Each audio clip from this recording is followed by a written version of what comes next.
It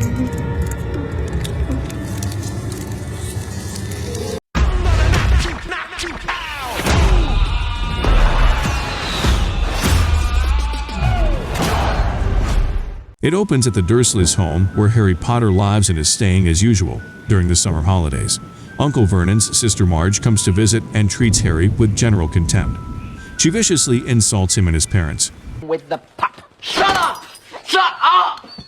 Angering Harry, who unwittingly uses his innate magical powers to cause her to inflate and float off, out of the Dursleys' house and into the twilight. Harry flees the Dursleys' home, furious. At first he walks with determination, but soon grinds to a stop as he realizes he hasn't anywhere to go. He sits down at the edge of the road with his trunk. His surroundings stir as the wind picks up and a street lamp flickers above him. A jet black dog emerges from the bushes opposite, growling at him, and he raises his wand.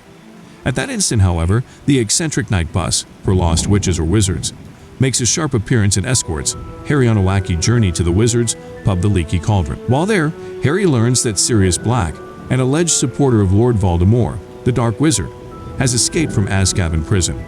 Harry must meet the Minister of Magic Cornelius Fudge, and he fears expulsion from Hogwarts for his using of underage magic out of school. However, the matter is surprisingly dropped as the Ministry doesn't send students to Azkaban for blowing up their aunt. While at the Leaky Cauldron, Harry also reconvenes with his two best friends, Ron Weasley and Hermione Granger, and the rest of the Weasley family. Mr. Arthur Weasley pulls Harry to one side to warn him about Sirius Black. He suggests that Harry needs to be cautious of Sirius Black due to his allegiance with Voldemort. He believes that Harry is the only thing which stands in the way of Voldemort returning to power, and that it is on this premise that Sirius Black has escaped from Azkaban to find and kill Harry Potter. Harry, Ron, and Hermione board the train to Hogwarts, discovering in their compartment the sleeping Professor Remus Lupin, who is to be the new defense against the dark arts teacher. Harry airs his concerns about Black's escape and his possible objective to Ron and Hermione. Tension builds during their discussion, however, as the train is stopped on a bridge and the lights pop out in each cabin. Ron peers out the window. The train is violently jolted and a great cold descends around them, ice creeping over the windows. In the corridor outside, a scary dark creature slowly appears, floating towards them. It opens the door to their cabin and begins to engage frighteningly with Harry, sucking at his whole body.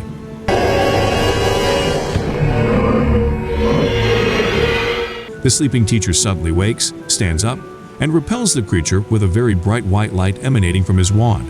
Harry faints. On his coming round, Lupin gives him chocolate to eat and explains that the creature is a Dementor, which drains happiness from anything it approaches. The Dementors ordinarily guard the wizard prison, the prison of Azkaban, but are out searching for the Escape Black, and enter the train looking for him. Harry heard a woman screaming during the ordeal, but no one else heard it. As Harry begins his third year at Hogwarts, we learn of some significant changes. Alongside the official announcement of the formerly encountered new defense against the dark arts teacher, Professor Lupin, Rubeus Hagrid becomes additionally a professor of care of magical creatures during a divination class. Professor Trelawney foresees Harry's death in the tea leaves of his cup, which form the shape of a grim or large dog. In Hagrid's first class, Draco Malfoy deliberately provokes Buckbeak, a hippogriff, into attacking and injuring him. In defense against the dark arts, Professor Lupin instructs the class in the defeat of a boggart, which changes its form to appear as one's greatest fear. Ridiculous! When Harry steps up, it manifests itself as a Dementor. However, Lupin steps in to defeat it before Harry gets the chance. Harry is told he can't go on the school outings to Hogsmeade, a local village inhabited solely by magical beings, as he hasn't got his admission slip signed and watches his friends go without it. Instead, he meets with Lupin, and Harry discovers that the reason he wasn't allowed to fight the boggart was that Lupin had been worried it would take the shape of Voldemort. This concern catches Harry by surprise, because Harry had been thinking even more fearfully about the Dementors. Oh, he's like the one they all talk about. He's here! Later that night, Sirius Black breaks into Hogwarts and destroys the fat lady's portrait that guards Gryffindor Tower.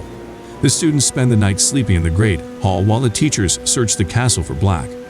Because Black is believed at large and the castle Dementors are sent specifically to patrol the perimeter of Hogwarts.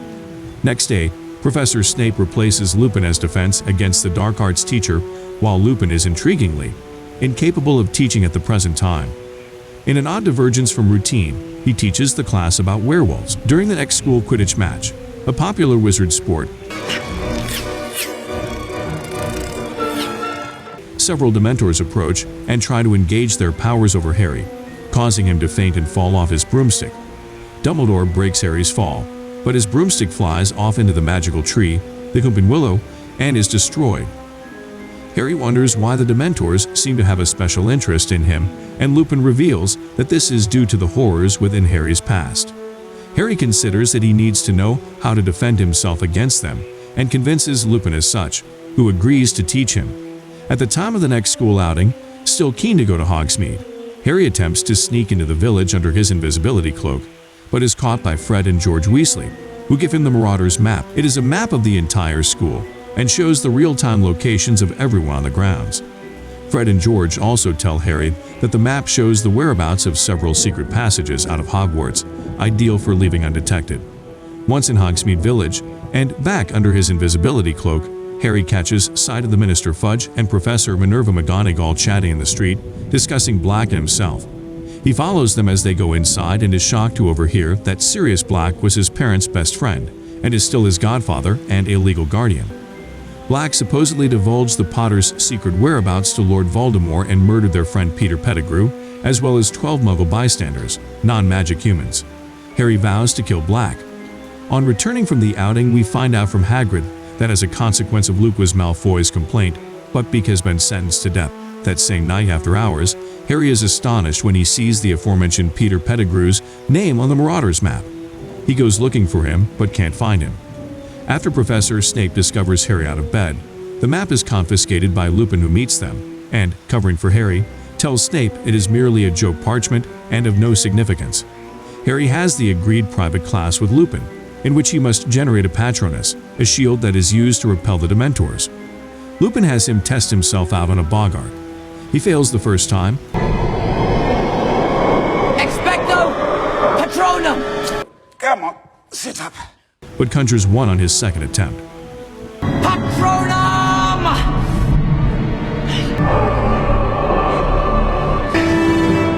Later on, returning to a recently finished divinations class to bring back a crystal ball knocked over by Hermione, Harry re-encounters Professor Trelawney.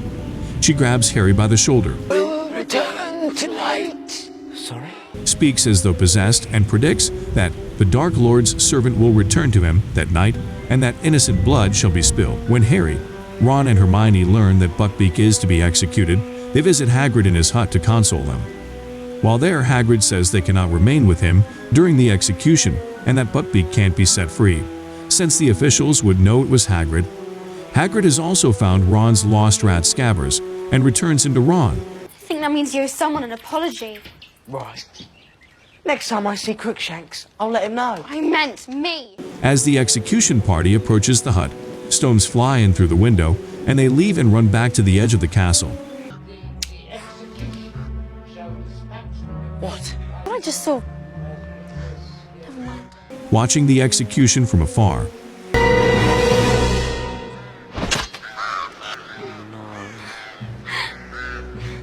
Scabbers then bites Ron, who chases after him, finally collecting him under the Whomping Willow.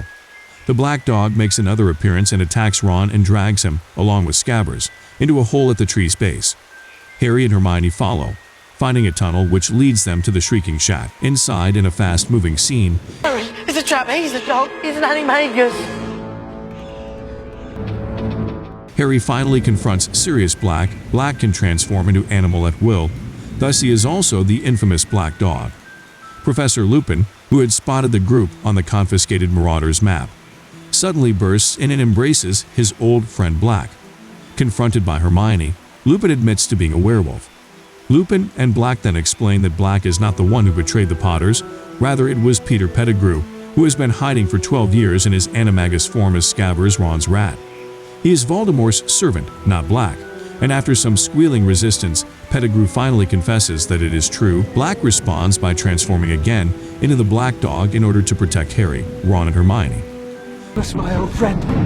Have you taken your The werewolf and Black have a vicious fight. During the ensuing commotion, Pettigrew transforms himself back into the rat and escapes, not pursued. Harry runs forward in his angst at Sirius's torture at the hands of the werewolf has moved down to the nearby lake where he lies at the edge. A swarm of Dementors approaches them. Harry produces a Patronus to try and fend them off. However, it is not nearly strong enough, and they both begin to submit to the Dementors. Then on the other side of the river appears the brilliant white symbol of a stag and an immense Patronus, which drives the Dementors away.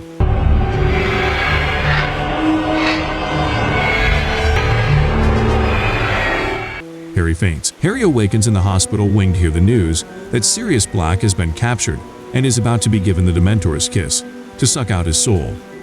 Dumbledore enters in Harry. Ron and Hermione try and convince him of Black's innocence. Dumbledore somehow already knows, but says that their word alone won't be believed. Is meaningless to those who've forgotten how to listen.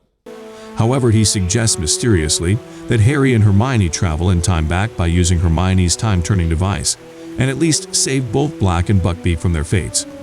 Hermione turns her hourglass necklace back 3 turns, 3 hours, and Harry and Hermione are together thrust into the past, where they observe and remold the evening's events. They throw stones through the window of Hagrid's hut. They rescue Buckbeak while the execution party is inside with Hagrid shortly before the execution, thus absolving Hagrid of any blame. Beyond the rock. What am I supposed to see? Professor Dementors, headmaster. Harry and Hermione fly on Buckbeak's back to the tower, where Black is imprisoned, and rescue him. Harry and Black share a moment of contemplation, as since Black is going to be back on the run, and Harry's dream of living with his godfather is shattered. Black and Buckbeak leave, Black riding on his back. Harry and Hermione make it back to the hospital wing just as the timeline restores itself, and a reticent Dumbledore merrily bids them goodnight. As the school year end approaches, Lupin announces that he is resigning, believing that parents of the students would not be comfortable in the now open knowledge that he is a werewolf. He returns the Marauder's map to Harry, since he is no longer a professor. Harry later receives a gift from an unknown source, a firebolt, an extremely fast-racing broom.